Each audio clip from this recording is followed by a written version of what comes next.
Hello दोस्तों, dream Bharat के YouTube channel में आप सभी लोगों का स्वागत है। दोस्तों आज ये भारतीय राष्ट्रीय कांग्रेस का तीसरा पार्ट है और दूसरे पार्ट में हम लोगों ने देखा था कि 1885 से 1905 तक जो विभिन्न शहरों में आयोजन हुआ था कांग्रेस का और किसके द्वारा अध्यक्षता की गई थी और किस अधिवेशन में कौन सी महत्वपूर्ण बातें की गई थी, कौन से महत्वपूर्ण कार्य हुए थे, तो हम लोगों ने सभी टॉपिक पर डिटेल से चर्चा किया था।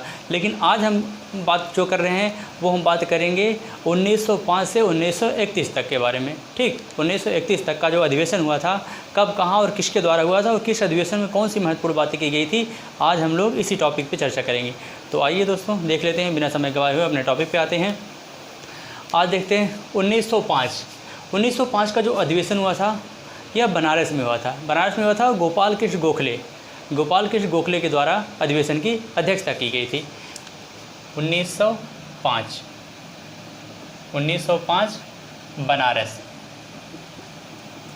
बनारस में हुआ था और गोपाल कृष्ण गोखले के द्वारा। गोपाल कृष्ण गोखले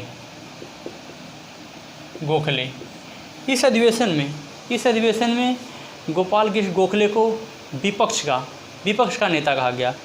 गोपाल कृष्ण गोखले को विपक्ष का नेता कहा गया और यही पहली बार ऑस्ट्रेलिया और कनाडा की तर्ज पर यहाँ स्वशासन की बात की गई। ऑस्ट्रेलिया और कनाडा की तर्ज पर इसी अधिवेशन में स्वशासन की बात की गई और इसी अधिवेशन में पहली बार लाला लाजपत राय ने कांग्रेस की मंच से सत्याग्रह अपनाने की बात कही। लाला लाजपत राय ने इसी अधिवेशन में कांग्रेस के मंच से पहली बार जो है सत्याग्रह अपनाने की बात की। तो इसके बाद है अगला जो 1906 का अधिवेशन हुआ था। 1906 का अधिवेशन हुआ था, यह हुआ था कलकत्ता में। इसके अधिवेशन किए थे दादा भाई नौरोजी।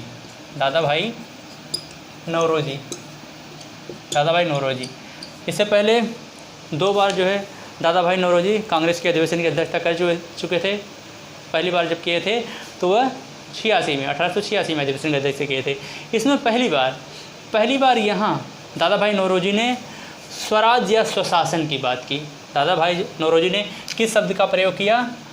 तो स्वराज या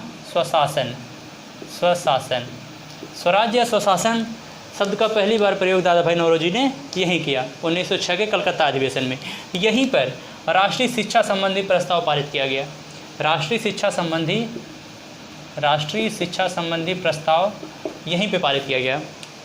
राष्ट्रीय शिक्षा संबंधी प्रस्ताव 1906 के अधिवेशन कलकत्ता के अधिवेशन में ही पारित किया गया। और यहाँ पे एक और महत्वपूर्ण कार्य हुआ था 1906 के अधिवेशन में। यहाँ पहली बार स्वदेशी और बहिष्कार आंदोलन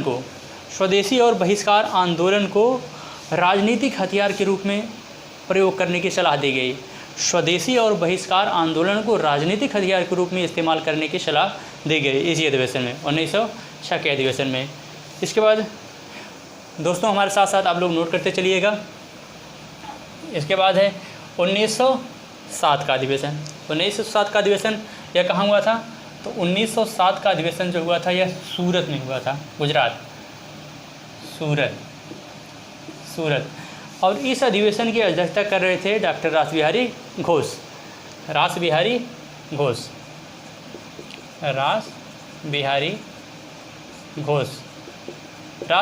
कर रहे थे। और इसी अधिवेशन में यह पहला ऐसा अधिवेशन था जहां पहली बार कांग्रेस में फूट पड़ गई। कांग्रेस में फूट पड़ी नरम दल और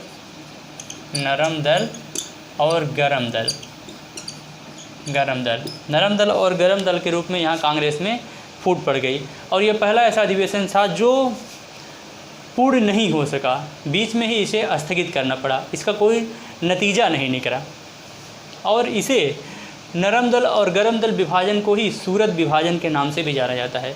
जो कांग्रेस का नरम दल और गरम दल का जो बंटवारा हो गया कांग्रेस में, उसी को सूरत विभाजन के नाम से भी जाना जाता है। इसमें ये महत्वपूर्ण कार्य हुआ। इसके बाद है 1908 का जो अधिवेशन होता है उसकी अध्यक्षता भी रास बिहारी बोस के ही हाथों में रहती है 1908 और यह हुआ था मद्रास में। इस अधिवेशन की अध्यक्षता कहाँ हुई थी? तो मद्रास में। और इसकी भी अध्यक्षता कौन कर रहे थे? तो रास बिहारी घोष ही कर रहे थे। और यहाँ पहली बार आईएनसी के लिए संविधान निर्माण करने की बात की गई। मतलब भारतीय राष्ट्रीय कांग्रेस के संविधान के निर्माण करने की यहाँ बात की गई इस अधिवेशन में। और इस अधिवेशन को उदारवादियों का अधिवेशन भी कहा जाता है। 1908 के अधिवेशन में भारतीय राष्ट्रीय कांग्रेस के लिए संविधान निर्माण करने की बात की गई तथा इस अधिवेशन को 1908 के अधिवेशन को उदारवादियों का अधिवेशन भी कहा जाता है। उदारवादियों का अधिवेशन भी कहा जाता है। इसके बाद है 1909, यह लाहौर में हुआ था। 1909 का अधिवेशन जो हुआ था यह लाहौर में हुआ था और इसकी अध्यक्षता कर रहे थे मदन मोहन मालवीय। मदन मोहन मालवीय इस अधिवेशन की अध्यक्षता कर रहे थे मदन मोहन मालवीय। और यहाँ 1909 में जो आया था पार्लियामेंटो सुधार, जो मुस्लिमों के लिए पृथक निर्वाचन की बात की गई थी, उस पृथक निर्वाचन का यहाँ जम करके विरोध होता है इस अधिवेशन में। और इसी अधिवेशन में इंडियन काउंसिल एक्ट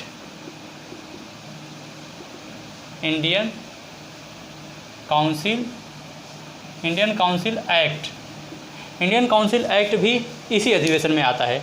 इसी अधिवेशन में 1909 का इंडियन काउंसिल एक्ट जो है वह इसी अधिवेशन में आता है। इसकी अध्यक्षता मदन मोहन मालवीय कर रहे थे और लाहौर में। इसके बाद है 1910 के अधिवेशन की अध्यक्षता जो कर रहे थे वो विलियम वेडरबर्न कर रहे थे। 1910 यह इलाहाबाद में हुआ था। इलाहाबाद में हुआ था और अध्यक्षता कौन कर रहे थे? तो वेडरबर्न। इस अधिवेशन की अध्यक्षता कौन कर रहे थे? William Wedderburn. इस अधिवेशन में कोई महत्वपूर्ण कार्य नहीं हुआ था। इसके बाद हम लोग देखते हैं 1911 का जो अधिवेशन हुआ था यह कलकत्ता में हुआ था। 1911 का जो अधिवेशन हुआ था वह कलकत्ता में हुआ था। 1911 का जो अधिवेशन हुआ था वह कलकत्ता में हुआ था। कलकत्ता में हुआ था। और यहाँ इस अधिवेशन की अध्यक्षता कर रहे थे पंडित विशन नारायण दर।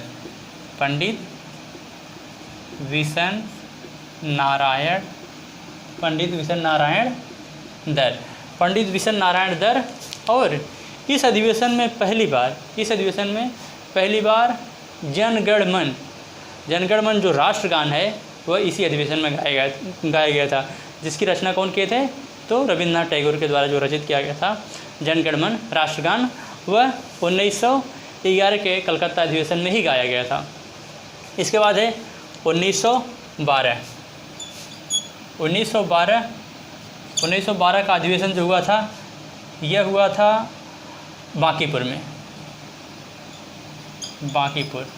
बांकीपुर और इस अधिवेशन की अध्यक्षता कर रहे थे मुधोलकर। इस अधिवेशन की अध्यक्षता कर रहे थे मुधोलकर। इस अधिवेशन में जो भारतीय राष्ट्रीय कांग्रेस के संस्थापक थे एवो ह्यूम, और तथा 1906 तक ये कांग्रेस के सचिव भी रहे थे। 1912 में इनकी मृत्यु के बाद इन्हें कांग्रेस का पिता घोषित कर दिया जाता है। फादर ऑफ कांग्रेस इन्हें घोषित कर दिया जाता है। एवो ह्यूम को कांग्रेस का पिता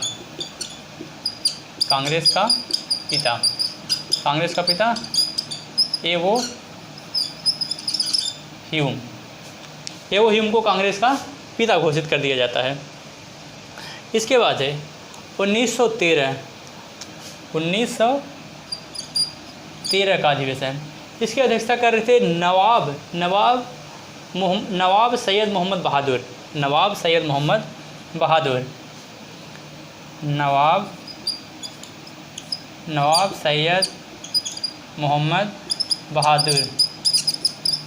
बहादुर और यह हुआ था कराची में। और आईएनसी के लिए आईएनसी के लिए इसमें एक दल इंग्लैंड भेजा गया था, मतलब भारतीय राष्ट्रीय कांग्रेस का एक दल जो है वह कहाँ भेजा गया था, तो इंग्लैंड में भेजा गया था। किस अधिवेशन में, तो 1913 के अधिवेशन में। 1913 के अधिवेशन में मतलब भारतीय राष्ट्रीय कांग्रेस का एक दल इंग्लैंड भेजा गया था। 1914 भूपेंद्र नाथ इसकी अध्यक्षता किए थे, 1914, और यह मद्रास में हुआ था। 1914 का अधिवेशन जो हुआ था यह मद्रास में हुआ था, और इस अधिवेशन की अध्यक्षता कर रहे थे भूपेंद्र नाथ बसु। भूपेंद्र नाथ बसु। चूँकि 1914 का टाइम चल रहा है, अब यहाँ शुरू हो गया था फर्स्ट वर्ल्ड वार, यहाँ प्रथम विश्व युद्ध हो गया था, और प्रथम विश्व युद्ध के पक्ष में यहाँ प्रस्ताव पारित करने की बात की जाती है। प्रथम विश्व युद्ध के पक्ष में यहाँ क्या की जाती है, प्रस्ताव पारित करने की बात की जाती है, और यहाँ स्वराज की भी मांग की जाती है। फर्स्ट वर्ल्ड वार के संदर्भ में प्रस्ताव पारित करने की बात की जाती है, तथा यहाँ पर स्वराज की मांग की जाती है। स्वराज की मांग भी यहाँ पर की जाती है। और मद्रास का जो गवर्नर था, पहली बार जो है किसी प्रांत का गवर्नर, मद्रास का जो गवर्नर था पोर्टलैंड, मद्रास का जो गवर्नर था पोर्टलैंड, वो पहली बार जो है इस अधिवेशन में भाग लिया था। फर्स्ट वर्ल्ड वार के संदर्भ में यहाँ प्रस्ताव पारित किया जाता है, यहाँ स्वराज की मांग की जाती है, और यहाँ पहली बार जो है मद्रास का जो गवर्नर था पोर्टलैंड, वो इस अधिवेशन में भाग लेता है। इसके बाद है 1915 के अधिवेशन की अध्यक्षता कर रहे थे एसपी सिन्हा। 1915, और यह हुआ था बम्बई में, और अधिवेशन की अध्यक्षता कर रहे थे एसपी सिन्हा। इस अधिवेशन की अध्यक्षता कौन कर रहा था, तो एसपी सिन्हा। और पहली बार यहाँ लॉर्ड वेलिंगटन, इस अधिवेशन में कौन भाग लेता है, लॉर्ड वेलिंगटन। एसपी सिन्हा 1915 के अधिवेशन में ही भाग लेता है। इसके बाद है 1916 का अधिवेशन। दोस्तों मिटा दे रहे हैं हम, हमारे साथ साथ आप लोग नोट करते चलिएगा। 1916 का अधिवेशन यह अंबिका चरण मजूमदार कर रहे थे उस अधिवेशन की अध्यक्षता, और यह लखनऊ में हुआ था।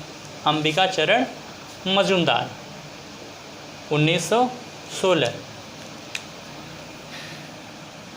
1916 और लखनऊ।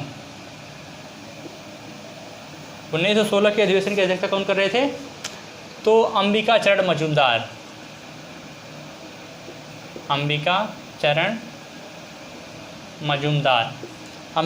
मजूमदार इस अधिवेशन की अध्यक्षता कर रहे थे। इस अधिवेशन में कई महत्वपूर्ण कार्य होते हैं, जैसे जो कांग्रेस का नरम दल और गरम दल में विभाजन हो गया था, वो यहाँ पर उसका पुनः जो है आपस में मिलन हो जाता है। पुनः दोनों जो है नरम दल और गरम दल आकर के पुनः जो है कांग्रेस में मिल जाते हैं। इसके बाद इसी अधिवेशन में जो मुस्लिम लीग था, मुस्लिम लीग भी इसी अधिवेशन में आकर के कांग्रेस से मिल जाता है।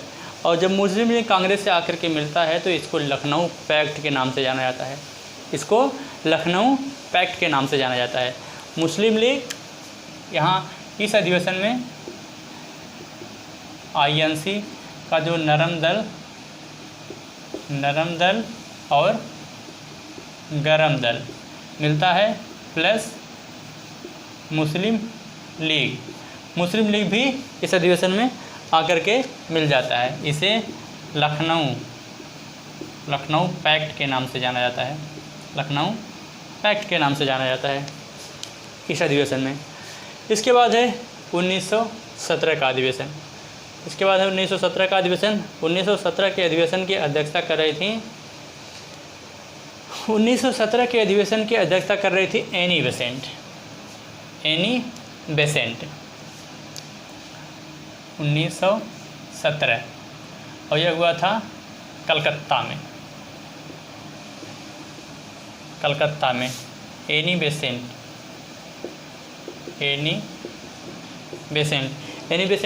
इस अधिवेशन की अध्यक्षता कर रही थी।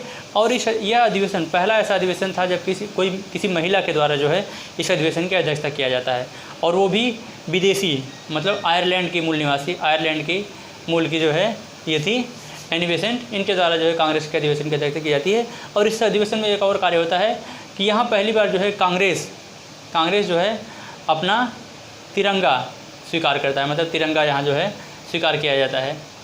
इसके बाद है 1918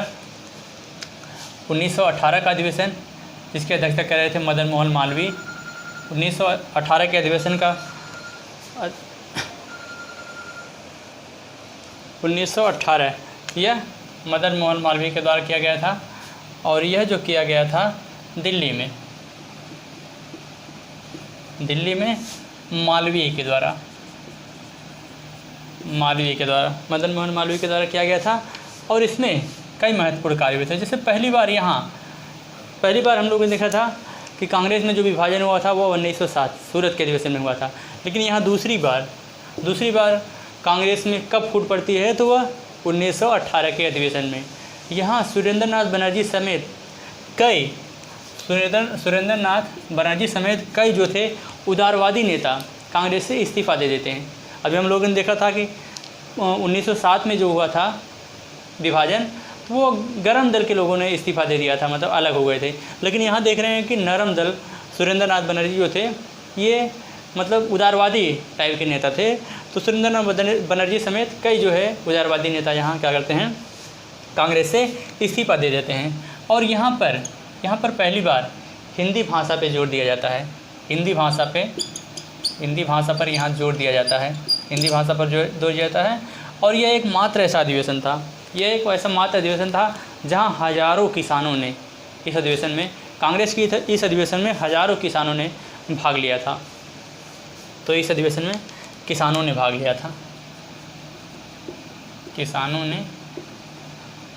था।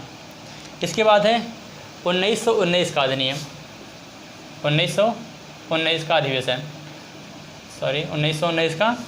अधिवेशन, और यह हुआ था अमृतसर में। 1919 का अधिवेशन हुआ था अमृतसर में, और इसके अधिवेशन की अध्यक्षता कर रहे थे पंडित मोतीलाल नेहरू। मोतीलाल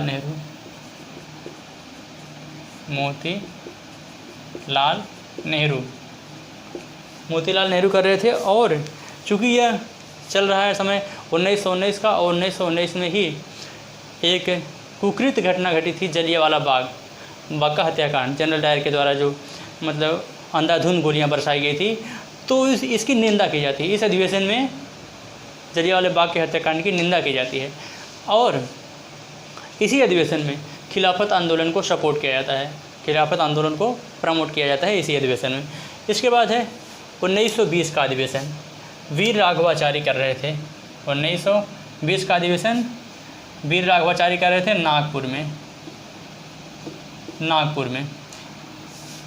वीर राघवाचारी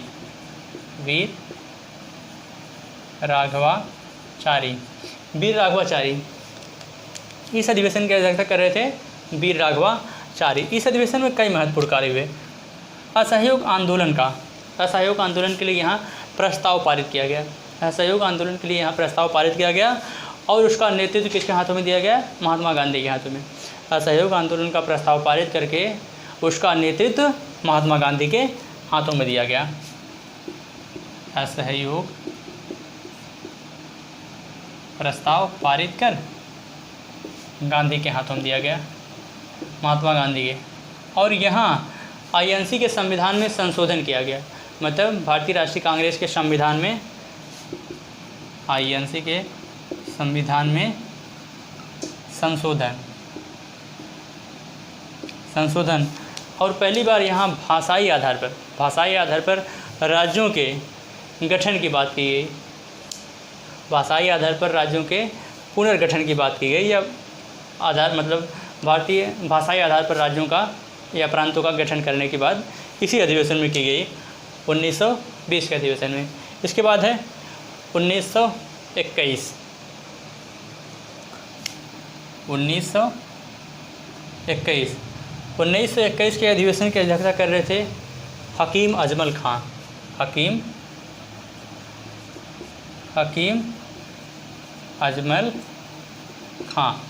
अहमदाबाद बाद में हकीम अजमल खां कर रहे थे। और ये पहले ऐसे अध्यक्ष थे जो कार्यकारी अध्यक्ष थे। इसके पहले अध्यक्षता जो करने वाले थे वो CR दास करने वाले थे, चित्तरंजन दास। लेकिन किसी कारणवश वो जेल में चले गए। उनके जेल में जाने की वजह से तो अधिवेशन की अध्यक्षता किसके हाथों में आ गई, तो हकीम अजमल खां के हाथों में आ गई। और ये पहले कार्यकारी अध्यक्ष भी थे। इसके बाद है 1922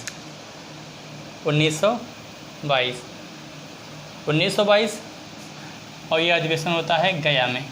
गया यानी बिहार में CR दास करते हैं। CR दास करते हैं। जब ये पुनः जेल से छूट कर आते हैं चित्तरंजन दास, तो यहाँ पे इसी अधिवेशन में वो 1922 के अधिवेशन की अध्यक्षता करते हैं।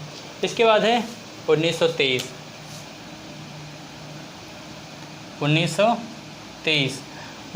के अधिवेशन की अध्यक्षता जो हुई थी वह हुई थी काकीनाडा में। और इस अधिवेशन की अध्यक्षता कर रहे थे मोहम्मद अली गौहर।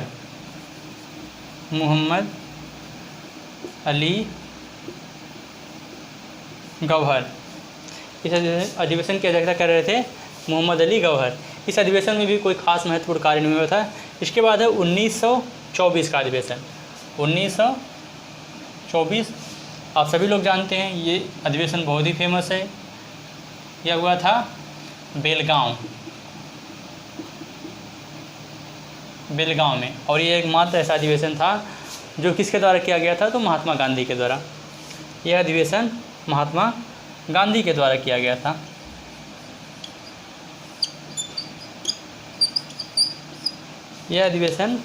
इस अधिवेशन की अध्यक्षता महात्मा गांधी के द्वारा किया गया था। 1924 का अधिवेशन बेलगांव में। इसके बाद है 1925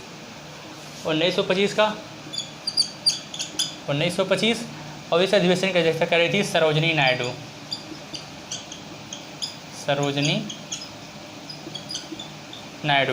इस अधिवेशन की अध्यक्षता कर रही थी सरोजनी नायडू। और सरोजनी नायडू पहली ऐसी भारतीय महिला थी जिन्होंने कांग्रेस के अधिवेशन की अध्यक्षता की थी। 1925 और यह हुआ था कानपुर में।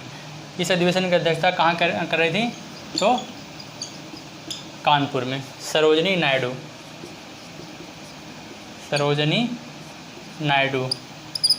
ये पहली भारतीय महिला थी। इसके बाद इस अधिवेशन में पहली बार हिंदी को राष्ट्रभाषा का दर्जा दिया गया। हिंदी को राष्ट्रभाषा के रूप में स्वीकार इसी अधिवेशन में किया गया। इसी अधिवेशन में हिंदी को राष्ट्रभाषा के रूप में स्वीकार किया गया। और पहली बार इसी अधिवेशन में जो ध्वज गीत विजय विश्व तिरंगा प्यारा, वह इसी अधिवेशन में गाया गया, जिसकी रचना किए थे श्यामलाल पार्षद गुप्त। ध्वज गीत इसी अधिवेशन में विजय विश्व तिरंगा प्यारा, झंडा ऊंचा रहे हमारा, तो किसके द्वारा रचित किया गया था, तो श्यामलाल पार्षद गुप्त के द्वारा रचित किया गया था। और इसी अधिवेशन में वह गाया गया था। और एक महत्वपूर्ण कार्य इसमें हुआ था हसरत मोहानी के द्वारा एक पूर्ण स्वराज का प्रस्ताव पारित किया गया। हसरत मोहानी के द्वारा यहाँ पूर्ण स्वराज का प्रस्ताव पारित किया गया, लेकिन किसी कारणवश वह पारित नहीं हो सका।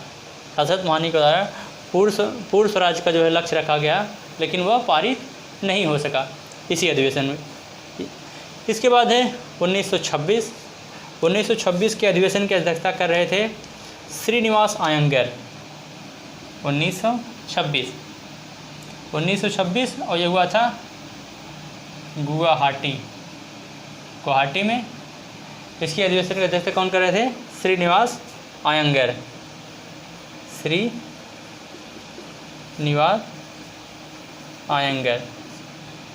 और यहाँ पे इसी अधिवेशन में क्या हुआ था कि राष्ट्रवादियों और स्वराजवादियों को आपस में मिला लिया गया। चूँकि यहाँ चित्तरंजन दास की मृत्यु हो गई थी, और चित्तरंजन दास की जब मृत्यु हो जाती है तो स्वराज पार्टी जो होती है वो धीरे धीरे शिथिल होने लगती है। शिथिल होने का मतलब धीरे धीरे वो कमज़ोर पड़ने लगती है, जिसकी वजह से इसी अधिवेशन में, गुवाहाटी के अधिवेशन में क्या किया जाता है कि स्वराजियों और राष्ट्रवादियों को आपस में क्या किया जाता है, मिला लिया जाता है। और इसमें आईएनसी के लिए एक और महत्वपूर्ण कार्य हुआ था कि आईएनसी जो भारतीय राष्ट्रीय कांग्रेस के लोगों को यह सख्त हिदायत दी गई कि उन्हें खादी वस्त्र ही पहनना है, उन्हें खादी वस्त्र ही पहनना है। यह इसी अधिवेशन में जो है सख्त हिदायत दी गई। इसके बाद है 1927 का जो अधिवेशन हुआ था यह मद्रास में हुआ था, यह मद्रास में हुआ था। और इस अधिवेशन की अध्यक्षता कर रहे थे एम अंसारी।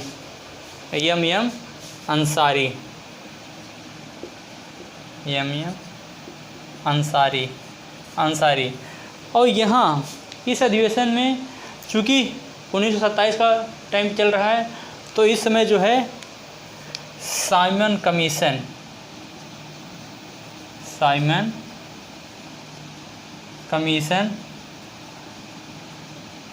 गो बैक का प्रस्ताव पारित किया गया। इसी अधिवेशन में साइमन कमीशन गो बैक का प्रस्ताव पारित किया गया 1927 के अधिवेशन में।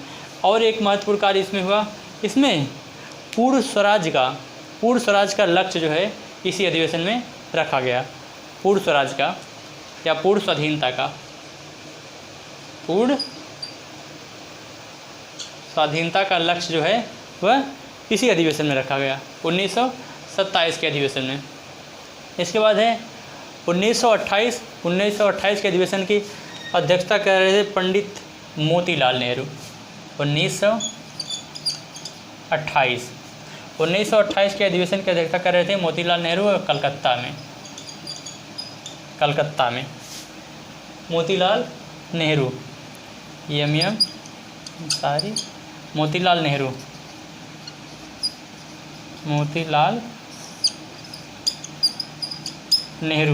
मोतीलाल नेहरू। यहाँ आईएनसी के लिए, यहाँ भारतीय राष्ट्रीय कांग्रेस के लिए एक विदेशी विभाग का जो है गठन किया गया। 1928 के अधिवेशन में विदेश विभाग का एक गठन किया गया, विदेश विभाग का गठन किया गया। और यहीं पर अखिल भारतीय युवा कांग्रेस का गठन किया गया। अखिल भारतीय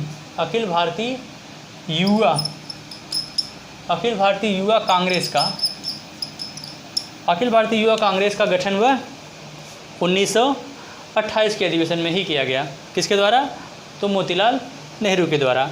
और इसी अधिवेशन में चूँकि 1928 का समय चल रहा है और 1928 में ही मोतीलाल नेहरू के द्वारा नेहरू रिपोर्ट जो है यहीं पे प्रस्तुत किया जाता है। तो नेहरू रिपोर्ट का मुख्य प्रस्ताव यहाँ पारित किया जाता है। नेहरू रिपोर्ट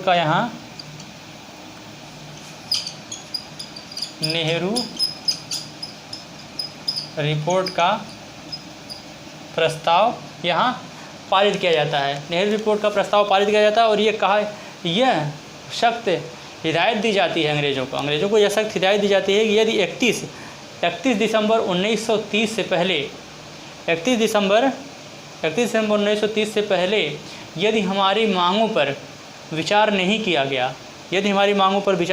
गया तो हम लोग हिंसक कार्रवाई करेंगे। यह इसी अधिवेशन में जो है कहा गया 1928 के अधिवेशन में। इसके बाद है 1929 के अधिवेशन का अध्यक्षता कर रहे थे जवाहरलाल नेहरू। 1929 के अधिवेशन का अध्यक्षता कर रहे थे जवाहरलाल नेहरू लाहौर में। अधिवेशन की अध्यक्षता कहाँ हुई थी? लाहौर में। 1929 लाहौर में जवाहरलाल नेहरू